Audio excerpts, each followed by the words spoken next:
those stalwart patrons in order of donation amount, but all winners.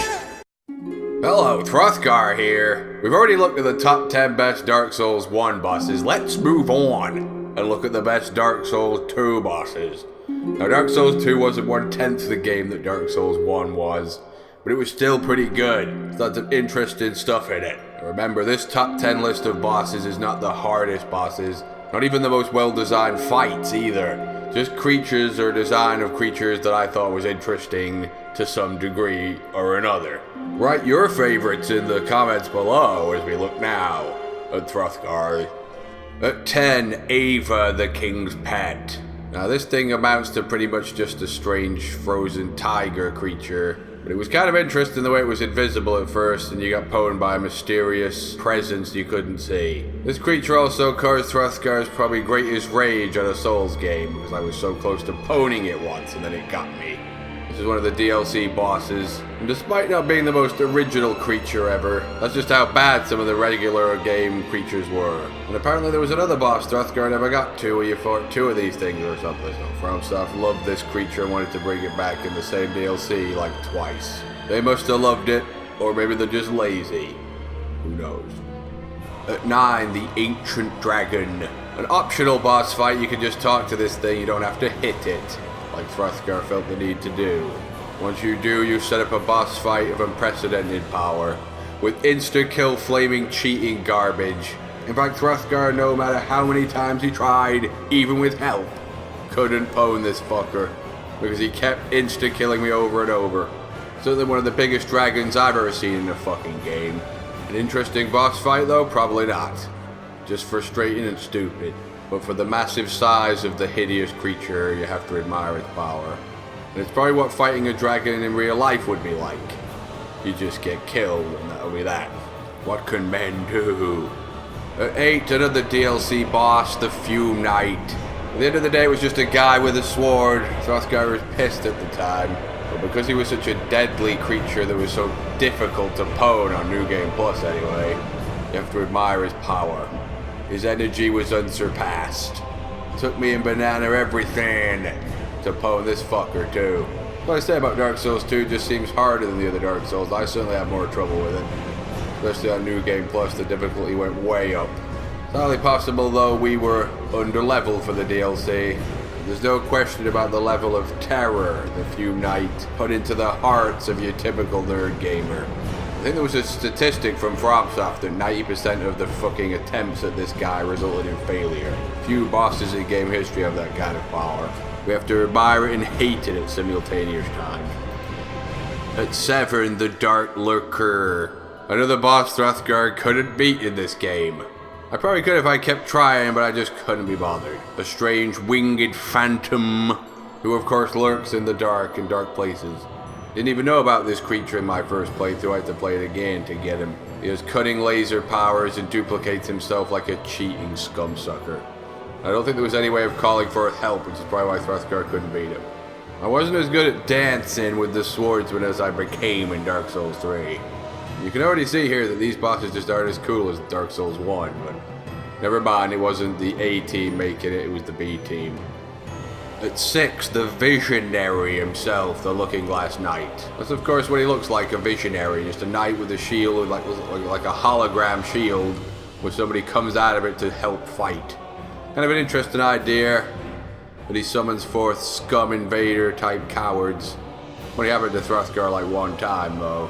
It was an evil cheating move on FromSoft's part. And in the ancient tapestries that few men could translate, Thrathgar learned that the Looking Glass Knight was actually the guy who used to hold the mirror for King Vendrick to show him if he was the fairest in the land, the most beautiful in the land, and he never was. And before selfie sticks, you needed the Looking Glass Knight. You heard this secret ancient tapestry fact here first. At 5, the loneliest knight of them all, Sir Alone.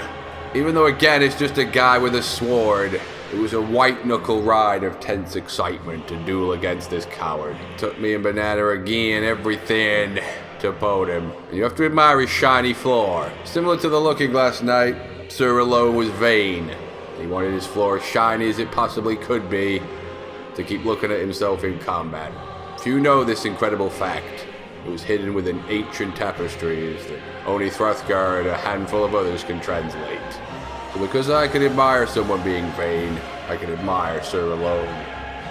Even though he will be alone forever. At 4, the Executioner's Chariot. Maybe a shock entry so high up here, but I just thought it was kind of cool, this nutcase riding a horse around. Kind of spectacular. The strange way you had to fight him, avoid him, while you pulled down the lever, made it one of the more memorable fights for Thrathgar. Of course, I got killed instantly by it the first attempt as that cowardly mage. It took a lot of attempts to finally get the hang of this fucker. Not to mention it had really cool music, this boss too. So Undead Mr. Ed takes the 4th spot. At 3, the Duke's Deer, Frigga, whatever the fuck you pronounce this weird spider. Spiders are cliched in games like this, but this one was particularly big, particularly creepy. Called forth his cowardly spider minions to help him in combat too, which made this fight a little bit harder than it needed to be. Let's not also forget the fact that it fired cunning lasers. The Duke, of course, had incredible mind-controlling powers to make a spider be his pet, because normally that's not possible. But hidden within the ancient tapestries, Thrathgar learned how he did it, the commands he used, and how I plan to do it with spiders in Skyrim so they don't come after me anymore. At the end of the day, just a giant spider, but this is Dark Souls 2, the options are small. At 2, Sin, the Slumbering Dragon. Just a dragon again. Only this one was a bit more spectacular, where it swooped around, crashing into shit, trying to ram you. And a very difficult boss indeed. Again, it took Thrathgar everything upon him. I had to summon all kinds of idiots to help me. He of course fought in the dragon's graveyard, if we remember. And only in Thrathgar's game you'll notice he could talk. He could only talk to a Dragonborn. Only a Dragonborn could hear his sacred voice and what he had to say. So if you missed Thrathgar's playthrough of Dark Souls 2, you missed the true adventure. No one else had access to the sacred tapestries of the law. And no one else had psychic dragon hearing powers either. Go watch it now if you didn't, and watch it 10 times to make up for your mistake. At 1, the Lost Sinner. Maybe a surprise to some people that Thrathgar would put this man creature so high, this woman-man thing.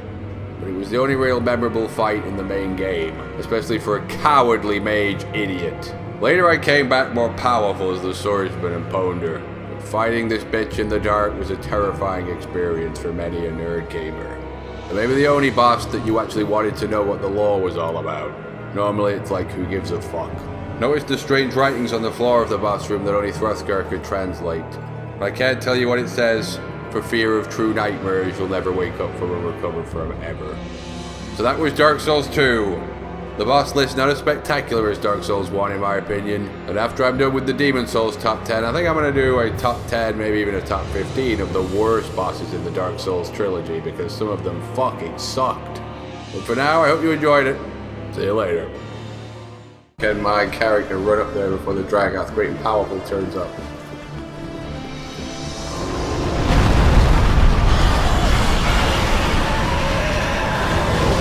Terror as it comes at you.